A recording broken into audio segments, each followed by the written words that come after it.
বাসায় তৈরি করে ফেলুন এই ডিমের অমলেট। এইভাবে আমি সবগুলো পাউরুটিগুলোকে আমি রান্না করে নেব। আমার চ্যানেলটা যদি ভালো লাগে অবশ্যই like, comment, share and subscribe করে আমার পাশে থাকবেন।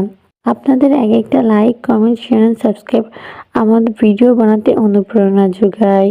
আর অবশ্যই চুলার আঁচটা কিন্তু মিডিয়াম টু লো হিটে দিয়ে এই পাউরুটিগুলোকে ভেজে নিতে হবে।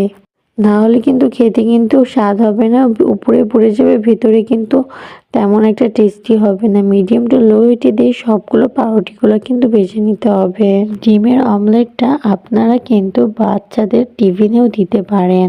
অনেক বাচ্চা আছে যারা ডিম পছন্দ করে না, তাদের এইভাবে একবার দিয়ে দেখুন, তারা একবার খেলে আর কিন্তু দ্বিতীয়বার আর ভুলবে না, বারবার খেতে চাইবে।